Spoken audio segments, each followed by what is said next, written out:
Hello जय हिंद दोस्तों, स्वागत है आपका आपके अपने YouTube channel Chandra career point academy. मैं आज आप लोगों के लिए पैट का एग्ज़ाम देखते हुए एवं यूपी पुलिस का एग्ज़ाम देखते हुए मैं आप लोगों के लिए आज जो भी क्वेश्चन मैंने लिखे हैं इसमें डाले हैं। क्वेश्चन हैं ज़्यादातर पैट के, क्योंकि अभी पैट का एग्ज़ाम लगा हुआ है। पैट का जो एग्ज़ाम होगा वो बहुत जल्द लगा हुआ है, इसलिए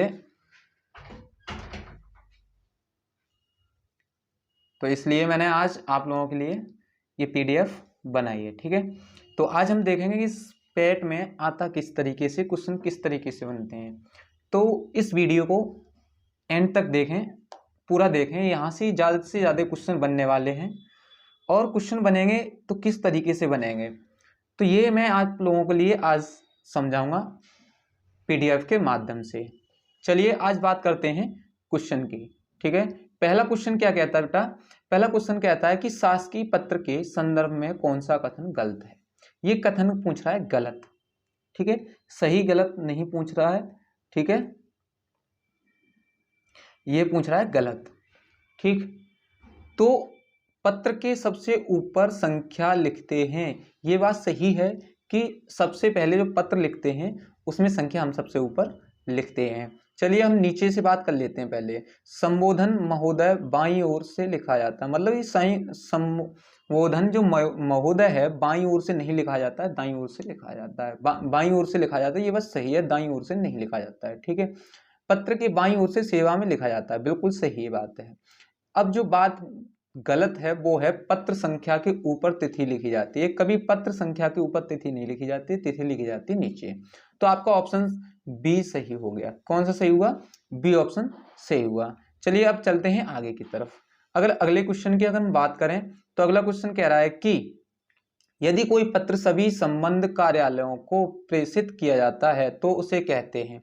अब जो प्रेषित किया जाता है कार्यालयों के लिए, जो पत्र प्रेषित किया जाता है उस पत्र के लिए हम क्या कहते हैं? तो चलिए इस पत्र को हम कहते क्या हैं, इस पत्र को देख लेते हैं। व्यक्तिगत पत्र, व्यक्तिगत पत्र मतलब कि व्यक्तियों के लिए पत्र। कार्यालय आदेश मतलब किसी कार्यालय के लिए हम आदेश तो कर नहीं सकते भाई। पत्र मतलब एक पत्र लिखेंगे तो उसके लिए क्या करेंगे, आदेश तो दे नहीं सकते हैं। पत्र लिखेंगे कि हमें ये जरूरत है और इस तरीके से पत्र लिखते हैं। ठीक है, अधिसूचना भी नहीं करेंगे, तो इस तरीके से ये क्या है, गलत हो जाते हैं। परिपत्र लिख सकते हैं, कार्यालय के लिए हम परिपत्र लिखते हैं, ना कि अधिसूचना, कार्यालय आदेश, व्यक्तिगत पत्र। ठीक है, अगले क्वेश्चन की अगर हम बात करें तो अगला क्वेश्चन क्या कहता है बेटा कि निम्नलिखित में से दीर्घ स्वर कौन सा है। मैंने हिंदी की वीडियो बनाई हुई है, अगर आप लोगों ने हिंदी की वीडियो नहीं देखी है तो हिंदी की वीडियो देखें। ठीक है, पैट में ज़्यादा से ज़्यादा आने वाला है और इस वीडियो को ज़्यादा से ज़्यादा शेयर करें, क्योंकि यहाँ से क्वेश्चन मिलने वाले हैं पैट में। ठीक है, तो आइए दीर्घ स्वर कौन सा है? तो ए और ऐ ये तो आने वाले हैं नहीं। ठीक है, क्योंकि दीर्घ में सबसे ज्यादा समय लगता है। ए ऐ ओ ये तो नहीं आएगा। आ बोलते समय सबसे ज्यादा समय लगता है। आ बोलते समय क्या लग रहा है, सबसे ज्यादा समय लग रहा है, इसलिए ऑप्शन क्या होगा, ए सही हो जाएगा। ठीक है, चलिए आगे बात करते हैं। तो निम्नलिखित में से अंतस्थ व्यंजन कौन सा है? अंतस्थ व्यंजन की अगर हम बात करें तो का चा टा ता ता पा मैंने बताया था, और ये जो का चा टा ता ता पा होते हैं ये स्पर्श व्यंजन होते हैं। कौन से व्यंजन बताए थे? स्पर्श व्यंजन बताए थे मैंने आप लोगों को।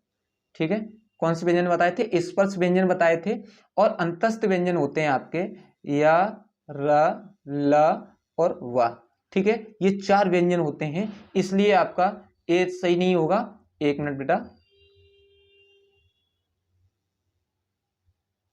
ये तो क्या होगा इसमें, ना तो ये होगा, ना ये होगा और ना ये होगा, तो ये तीनों ऑप्शन गलत हो जाते हैं। अंतस्थ व्यंजन मैंने बताए थे या, र, ल, व, तो डी ऑप्शन आपका करेक्ट आंसर है। ठीक है, अब बात करते हैं कि निम्नलिखित में से महाप्राण व्यंजन कौन सा है। अल्पप्राण और महाप्राण मैंने बहुत अच्छे तरीके से वीडियो के माध्यम से समझाए हुए हैं। ठीक है, क्या है, वीडियो के माध्यम से समझाए हुए हैं अल्पप्राण महाप्राण। ठीक है, तो महाप्राण की अगर हम बात करें तो ता भी नहीं होगा। ठीक, ये ता कट जाता है। दा भी नहीं होगा महाप्राण, मां भी नहीं होगा महाप्राण, तो महाप्राण क्या हो जाएगा, भा हो जाएगा। ठीक है, अब बात करते हैं अगले क्वेश्चन की। अगला क्वेश्चन क्या कहता है, अगला क्वेश्चन कह रहा है, बड़ा कर लेते हैं थोड़ा, इसे जूम कर लेते हैं।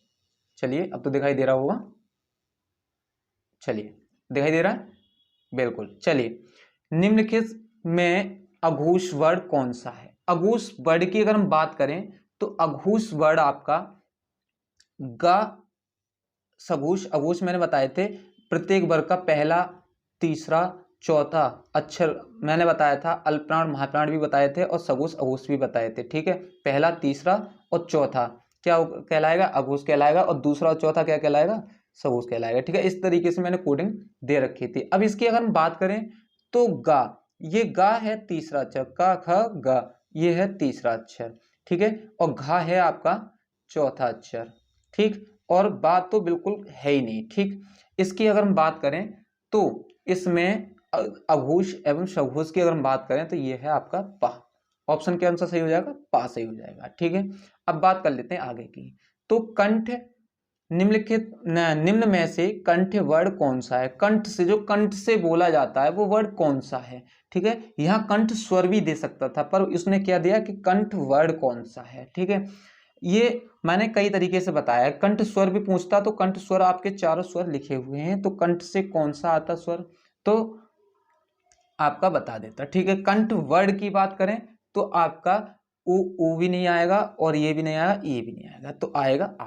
कंठ स्वर होते हैं आपके आ।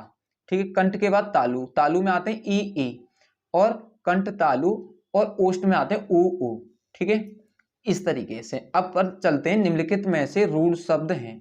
अगर हम रूढ़ शब्द की बात करें तो रूढ़ शब्द होता क्या है? रूढ़ शब्द मैंने आप लोगों को बहुत अच्छे तरीके से बताया हुआ है। ठीक है, जिन्हें हम तोड़कर कोई अर्थ नहीं निकलता है उसे हम रूढ़ शब्द कहते हैं। योग रूढ़ शब्द दो शब्दों से मिलकर बनता है, उसका कोई ना कोई अर्थ निकलता है। ठीक है, ये दूध वाला या घुड़सवार या लंबोदर, ये तीनों आपके क्या हो जाएंगे? गलत हो जाएंगे। तो क्या नाक, दो शब्दों से मिलकर बना है, ना प्लस का। ठीक है, नाक दो वर्ड से मिलकर बना है। ठीक है, सॉरी, वर्ड से मिलकर बना है नाक। ठीक है, ये हुआ। अब बात करते हैं अगले क्वेश्चन की।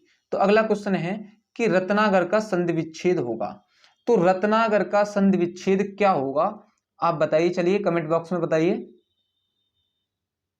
चलिए, रत्नाकर का, रत प्लस आकर, रत आकर हो जाएगा। ठीक है, रत्ना प्लस कर हो जाएगा तो गलत हो जाएगा। रतन प्लस आकर, रत्नाकर, ये भी नहीं होगा। इस तरीके से ये तीनों ऑप्शन गलत हो जाते हैं। रतन प्लस आकार, रत्नाकार, इसे तोड़ेंगे तो आधा ना आ जाएगा और बड़ा आ जाएगा, और आका ये जो है इसमें यहाँ आ लग के और कर हो जाएगा। ठीक है, रत्नाकर। ठीक, इसी तरीके से अगले की बात करें तो प्रतिमान में समास है। प्रतिमान में कौन सा समास होगा? ठीक है, तो समास की अगर हम बात करें तो इसमें आपका तत्पुरुष समास होगा नहीं, द्वंद्व समास होगा नहीं, द्विगु समास होगा नहीं, आपका क्या हो जाएगा? अव्ययीभाव समास हो जाएगा। क्या हो जाएगा?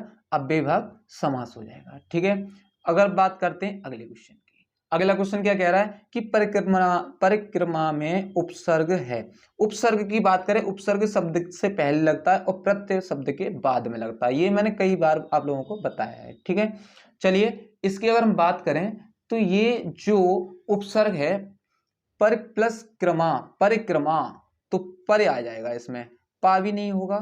ठीक है, आ भी नहीं होगा, रा भी, पर भी नहीं होता, क्या हो जाएगा? परे, परे प्लस क्रमा, परिक्रमा। ठीक है, आगे चलते हैं। अगला क्वेश्चन क्या कहता है? अगला क्वेश्चन है आपका भलाई में प्रत्यय, भलाई आई, भलाई आई, तो आई प्रत्यय हो जाएगा। ठीक है, क्या हो जाएगा ना? भलाई, लाई, तो भ प्लस लाई, तो भलाई, तो इसमें आपका सीधा सीधा सी ऑप्शन सी हो जाएगा। चलिए अगर बात करते हैं निम्नलिखित में से कौन सा तत्सम है। तत्सम की अगर हम बात करें तो तत्सम शब्द है, आसरा भी नहीं होगा, आग भी नहीं होगा, आम भी नहीं होगा, तो तत्सम शब्द हो गया आलस्य। क्या हो जाएगा? आलस्य सही हो जाएगा। ठीक है, अब बात करते हैं अगले क्वेश्चन की। अगला क्वेश्चन क्या कह रहा है? निम्न में से कौन शब्द तद्भव है। तद्भव की अगर हम बात करें तो तद्भव हो जाएगा आपका चूड़ भी नहीं होगा, छिद्र भी नहीं होगा, ज्ञान भी नहीं होगा, इसलिए ये ऑप्शन कट जाते हैं, छत ऑप्शन सही होगा। ठीक है, अब बात करते हैं अगले क्वेश्चन की कि निम्नलिखित में से कौन सा देशज शब्द है। देशज शब्द मतलब कि अपने देश में बोले जाने वाले शब्द क्या कहलाते हैं, देशज शब्द कहलाते हैं। और विदेशज शब्द क्या होते हैं, जो बाहर से आए हुए शब्द क्या कहलाते हैं, हमारे विदेशज शब्द कहते हैं। और विदेशज शब्द को ही हम क्या कहते हैं, आगत शब्द भी कहते हैं, जो बाहर से आए हुए शब्द होते हैं। ठीक है, चलिए अब इसमें ऑप्शन की अगर हम बात करें तो ऑप्शन हमारा क्या बन गया, देखिए आग, आग बाहर से आया हुआ शब्द है, बच्चा भी फूल भी। ठीक है, तो खिड़की, जो खिड़की शब्द है ये देशज शब्द है जो हम बोलते हैं। अब बात आती है विदेशज शब्द कौन सा है। चलिए अगला क्वेश्चन क्या है, निम्न में से विदेशज शब्द कौन सा, विदेश से बाहर से आया हुआ शब्द। तो विदेशज शब्द आपका हो जाएगा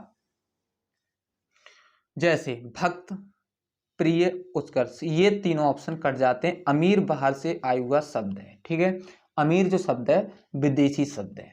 ठीक, आगे की बात करें तो अगला क्वेश्चन क्या कहता है, चलिए निम्न में से संज्ञा शब्द है। संज्ञा की बात करें तो संज्ञा है क्या, किसी व्यक्ति, वस्तु या स्थान के नाम की संज्ञा कहते हैं। ठीक है, ये मैंने परिभाषा कई बार आप लोगों को समझाई हुई है। तो संज्ञा जो शब्द है, जैसे किसी वस्तु या स्थान के नाम को हम क्या कहते हैं, संज्ञा कहते हैं। तो नीला कोई ना तो शब्द वो संज्ञा है, ना कोई व्यक्ति है, ना कोई जगह है। ठीक है, ये भी नहीं है, ये भी नहीं है। तो गंगा क्या है, एक संज्ञा होगी। ठीक है, निम्न में से सर्वनाम शब्द है। गंगा किस लिए होगी, क्योंकि गंगा किसी लड़की का भी नाम हो सकता है। जैसे मैंने संज्ञा में बताया था, संज्ञा की परिभाषा क्या कहते हैं, किसी व्यक्ति या वस्तु या स्थान के नाम को हम क्या कहते हैं, संज्ञा कहते हैं। ठीक है, गंगा एक लड़की भी हो सकती है, तो इंसान हुआ। ठीक है, व्यक्ति हुआ। निम्न में से सर्वनाम शब्द है। ठीक, सर्वनाम जो शब्द है वो ऑप्शन आपका क्या होगा, इसमें तो ऑप्शन ही भाई दे रखा है, पहले ही तुम्हें पता चल गया होगा, सी। ठीक है, क्या होगा, सी होगा। चलिए आगे बात करते हैं अगले क्वेश्चन की। अगला क्वेश्चन है कि निम्न में से विशेषण शब्द है, विशेषण शब्द कौन सा होगा। ठीक है, विशेषण शब्द की अगर हम बात करें तो विशेषण शब्द, चलिए विशेषण शब्द की बात करते हैं। विशेषण शब्द की अगर हम बात करें तो विशेषण शब्द है कौन सा, चलिए इस क्वेश्चन की बात करते हैं। बुढ़ापा, दौड़, शांत, क्रोध, बताइए चलिए विशेषण शब्द कौन सा है। तो विशेषण की अगर हम बात करें तो आपका बुढ़ापा में विशेषण आएगा नहीं, दौड़ आएगा नहीं, क्रोध आएगा नहीं, इसलिए ये तीनों ऑप्शन क्या हो जाते हैं, क्लोज हो जाते हैं। जो शांत ऑप्शन है, ये शांत जो शब्द लिखा है ये क्या है, विशेषण है आपका। प्रेरणात्मक क्रिया है, प्रेरणा देने वाली, जो आपको प्रेरणा दे वो क्या है, प्रेरणात्मक क्रिया कहलाती है, मतलब जो उत्साह उत्पन्न करे अंदर से। ठीक है, वो क्या कहलाती है, प्रेरणात्मक क्रिया कहलाती है। चलिए अब इसमें प्रेरणात्मक क्रिया है कौन सी, प्रेरणात्मक क्रिया की अगर हम बात करें तो प्रेरणात्मक क्रिया है आपकी चलना। चलना क्या है, एक क्रिया है।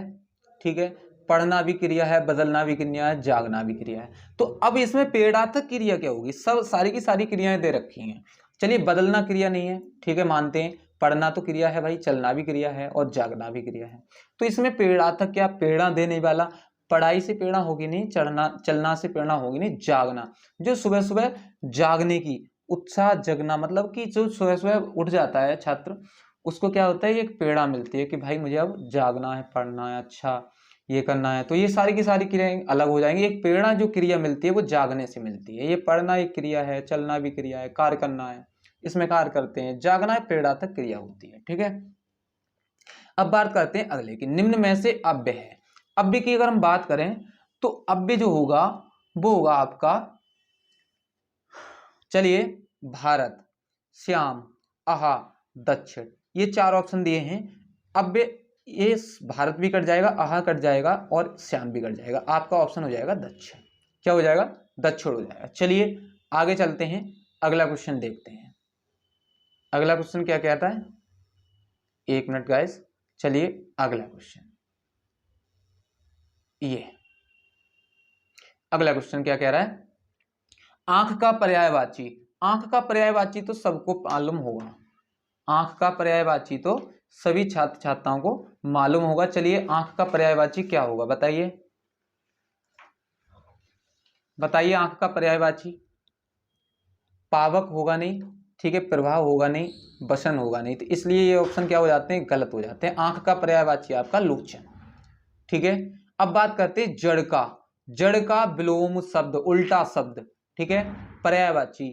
ज्यादातर यहाँ से पैड में क्वेश्चन बनेंगे। आप लोग वीडियो को ज्यादा से ज्यादा शेयर करें। वीडियो कैसी लगी कमेंट बॉक्स में बताएं। चलिए, जड़ का विलोम शब्द क्या होगा? जड़ की अगर हम विलोम शब्द की बात करें तो आपका जड़, तो जड़ है ही, जो जल, जल होगा नहीं, ठीक है, विलोम शब्द उल्टा, मूर्ख होगा नहीं, ठीक है, विद्वान होगा नहीं। जड़ का होता है चेतन।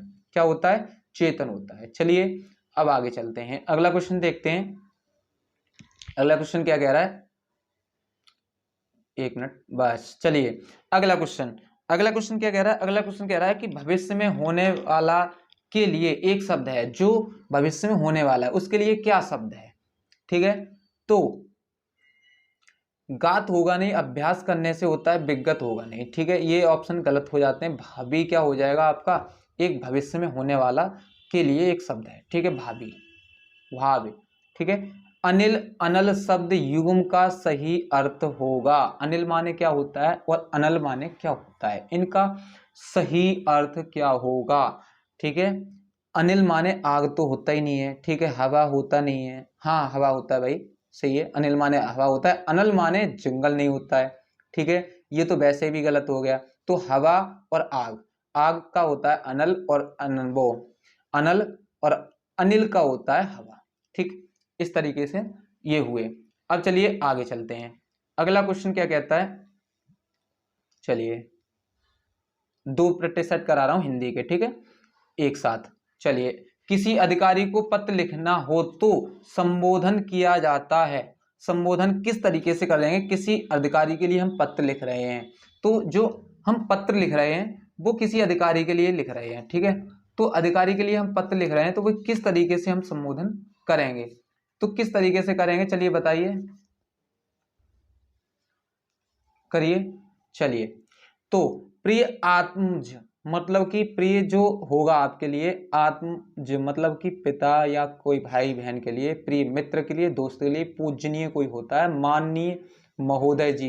अगर किसी अधिकारी के लिए लिख रहे हैं तो माननीय महोदय जी करके लिखेंगे हम पत्र को, ठीक है, तो इसलिए ये ऑप्शन आपका सही होगा, ठीक है।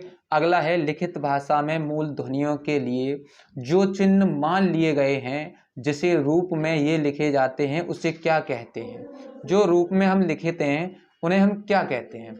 चलिए, तो जो ऑप्शन है इसका ऑप्शन क्या होगा? जो मैंने कई बार बताया है आपको, लिखित भाषा में मूल ध्वनि के लिए जो चिन्ह का प्रयोग किया जाता है, ठीक है, तो वो क्या कहलाती है? हमारी लिपि कहलाती है, ठीक है। लिप चिन्हों का प्रयोग करके हम क्या लिखते हैं? एक भाषा लिखते हैं, ठीक है, तो इसका ऑप्शन आपको खुद पे खुद मालूम है, ठीक है। चलिए अगला क्वेश्चन देखते हैं बेटा। अगला क्वेश्चन दोस्तों क्या है कि पा फा वा भा मा व्यंजन होंगे। पा फा वा भा मा, ये आपको खुद पे खुद व्यंजन पता चल रहे होंगे। मैंने आप लोगों को स्पर्श व्यंजन बताए होंगे, का चटा तथा पा, ठीक है। पा में क्या आ रहा है? पा फा वा भा मा। अब ये स्पर्श व्यंजन है, मैंने आपको कंठ, तालु, मूर्धा, दंत, ओष्ठी भी बताए होंगे, ठीक है। ये मैंने वीडियो डाल रखी है, अगर आप लोगों ने नहीं देखे तो चैनल पे मैंने पीडीएफ बना रखी है, उस पर आप पीडीएफ में देख सकते हैं, ठीक है।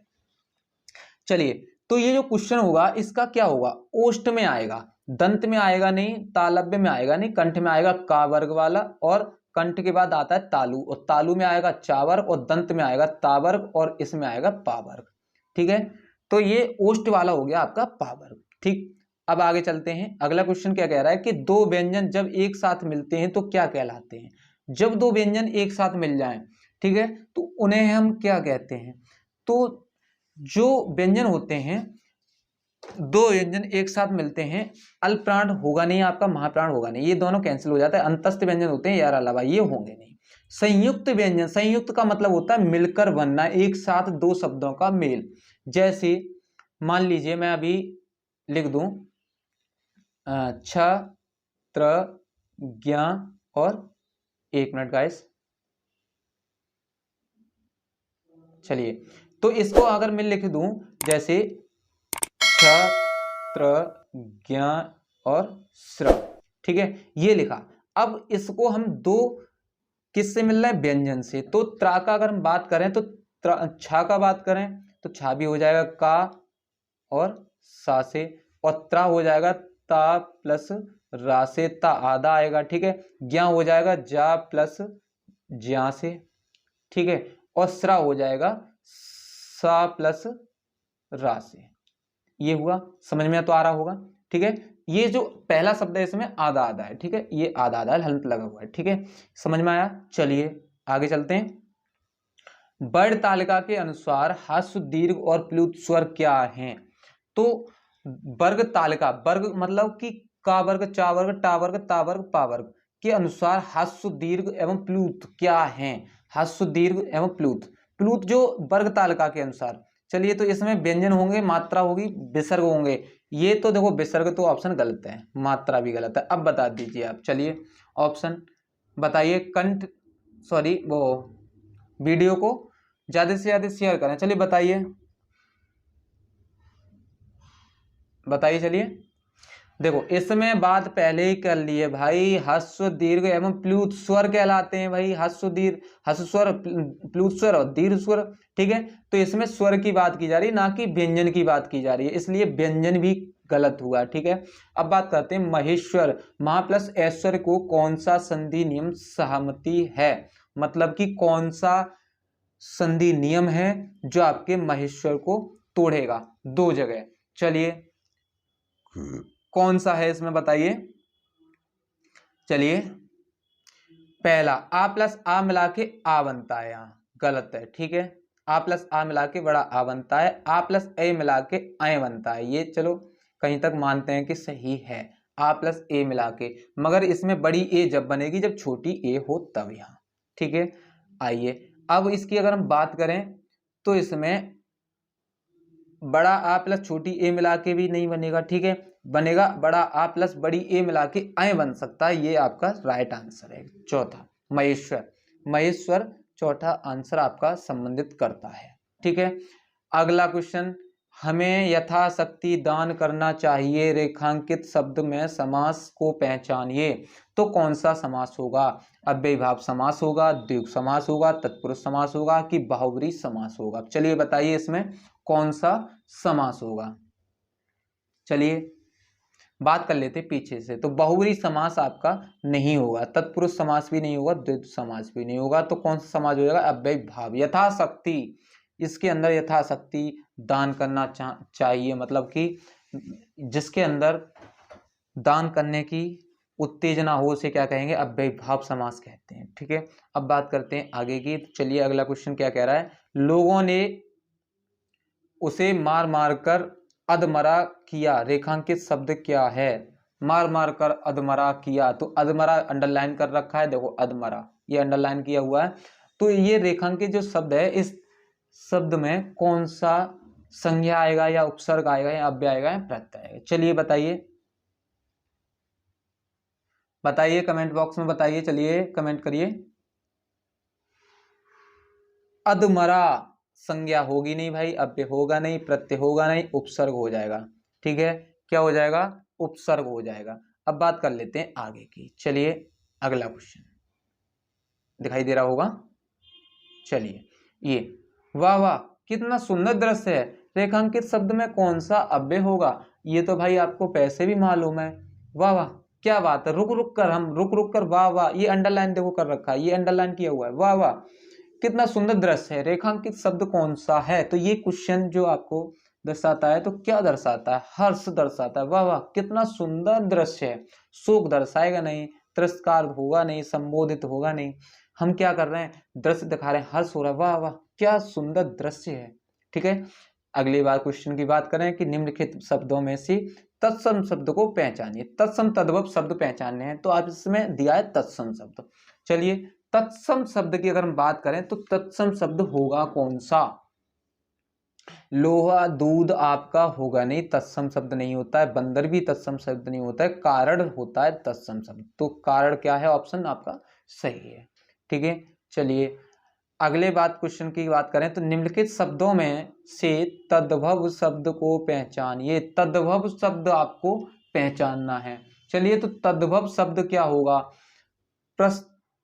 तद्भव तद्भव तत्सम शब्द अगर पहचानेंगे तो प्रश्न होगा नहीं, तौल होगा नहीं, पौत्र होगा नहीं, ये क्योंकि ये तत्सम शब्द है। तद्भव शब्द है आपका जामुन शब्द है। कौन सा है? जामुन। तो राइट आंसर क्या होगा? जामुन शब्द हो जाएगा। ठीक है, निम्नलिखित शब्दों में से विदेशी शब्दों को पहचानिए, मतलब विदेशी शब्द बाहर से आए हुए शब्द को।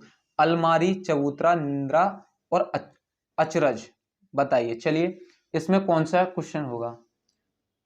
तो इसमें निंद्रा होगा नहीं आपका, ठीक है, ये कट जाता है। अचरज होगा नहीं, चबूतरा होगा नहीं। ये मैंने अलमारी वाला कई बार पढ़ाया है। अलमारी विदेशी शब्द, ये कई बार मैंने पढ़ाया है, ठीक है, क्लास में भी पढ़ाया है और वीडियो के माध्यम से भी पढ़ाया है। तो अलमारी जो शब्द है वो कौन सा है? विदेशी शब्द है, बाहर से आया हुआ शब्द है। ठीक, अगले की बात करें, निम्नलिखित में से अधर तत्सम शब्द को पहचानिए। अधर तत्सम शब्द कौन सा होगा? तो बताइए, चलिए कमेंट बॉक्स में।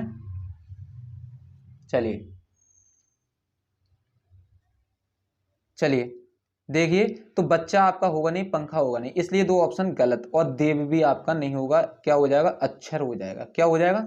अक्षर हो जाएगा। ठीक है, अगले क्वेश्चन की अगर हम बात करें, अगला क्वेश्चन देखते हैं। जिस संज्ञाओं से एक ही प्रकार की वस्तुओं अथवा व्यक्तियों का बोध होता है उसे क्या कहते हैं? एक ही प्रकार की वस्तु होनी चाहिए और एक ही प्रकार के व्यक्ति होने चाहिए। तो उस संज्ञा को हम कौन सी संज्ञा मानेंगे जिस संज्ञा से एक ही प्रकार की वस्तुओं अथवा व्यक्तियों का बोध होता है? उसे हम क्या कहते हैं? चलिए क्या कहेंगे? व्यक्तिवाचक संज्ञा, भाववाचक संज्ञा, द्रव्यवाचक संज्ञा। ये तीनों ऑप्शन क्या होंगे आपके? गलत हो जाएंगे। ऑप्शन कौन सा सही होगा आपका? जातिवाचक संज्ञा ऑप्शन सही होगा। चलिए देख लीजिए कौन सा क्वेश्चन था। चलिए ठीक है, वीडियो को पुश करके देख लीजिए। ठीक है, चलिए अगला क्वेश्चन आपका होगा कि निम्नलिखित शब्दों में से कौन सा शब्द विशेषण है? विशेषण की अगर हम बात करें तो विशेषण शब्द कौन सा होगा? चलिए कमेंट बॉक्स में बताइए। शासन, अनुशासन, अनुशंसा और अनुशासित, चार ऑप्शन दिए हुए हैं। चलिए ठीक है, चलिए करिए।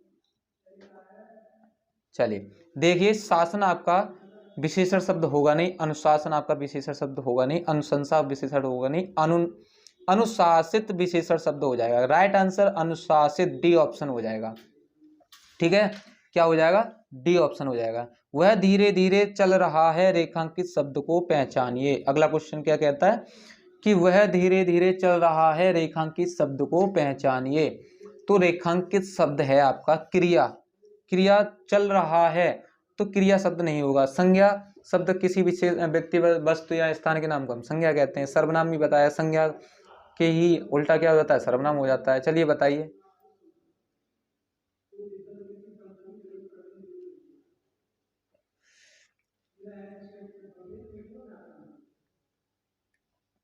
बताइए, चलिए बताइए।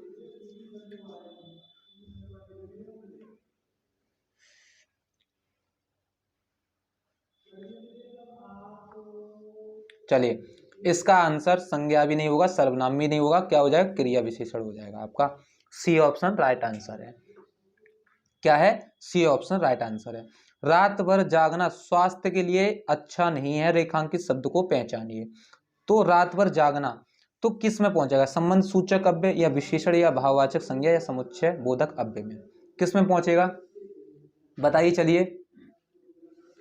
तो एक संबंध दर्शाता है कि रात भर हमें जगना नहीं चाहिए, समुच्चय बोधक या विशेषण नहीं होगा, ये भी नहीं होगा। तो क्या होगा? राइट आंसर संबंध सूचक होगा। ठीक है, क्या होगा? संबंध सूचक हो जाएगा। चलिए अगला क्वेश्चन है आपका बेटा कि जिन अव्ययों का संबंध वाक्य से नहीं वक्ता के हर्ष, शोक आदि भाव से होता है वे क्या होते हैं? तो विस्मयादि बोधक, संबंध सूचक अव्यय, क्रिया विशेषण और समुच्चय बोधक अव्यय। बताइए चलिए अब।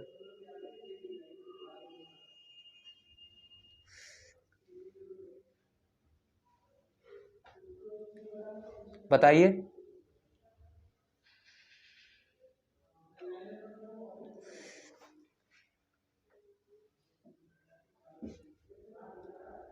समुच्चय बोधक अव्यय होगा नहीं, संबंध बोधक अव्यय होगा नहीं, इसलिए ये दोनों ऑप्शन कट जाते हैं। और क्रिया विशेषण होगा नहीं, विस्मयादि बोधक अव्यय आपका ऑप्शन राइट आंसर है। ठीक है, मैं आज तक परीक्षा में सफल ही हुई हूँ, रेखांकित शब्द को पहचानिए। सफल ही हुई हूँ, आज तक, तक ये तक शब्द है, ये क्या दर्शाता है? चलिए बताइए क्या दर्शा रहा है, बताइए। तो संज्ञा आपका होगा नहीं, विशेषण भी होगा नहीं, ठीक है। ये दोनों ऑप्शन कट जाते हैं, सर्वनाम या निष्पात, इसमें से कोई ऑप्शन होगा, बताइए। चलिए निष्पात बिल्कुल सही है, राइट आंसर निष्पात, ठीक है। अगला क्वेश्चन, हमें सूर्य नमस्कार करना चाहिए, रेखांकित शब्द का पर्यायवाची शब्द बताइए। रेखा मतलब सूर्य का नमस्कार करना चाहिए, रेखांकित शब्द का पर्यायवाची शब्द पूछा है। सूर्य का पर्यायवाची शब्द क्या होगा? ये तो सबको मालूम होगा आप लोगों को। चलिए मुझे भी मालूम है भाई, बताइए। चलिए मैं बताऊंगा अभी आप लोगों को।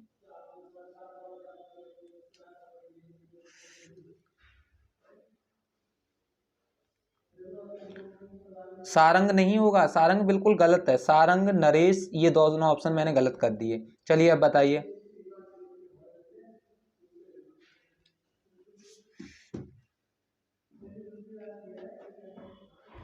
चलिए ठीक है, दिनकर होगा, बिल्कुल सही है, राइट आंसर। ठीक है, क्या होगा? दिनकर होगा। लौकिक जगत की माया में सभी फंसे हुए हैं, रेखांकित शब्द का सटीक विलोम शब्द बताइए। तो इसका सटीक विलोम शब्द क्या होगा?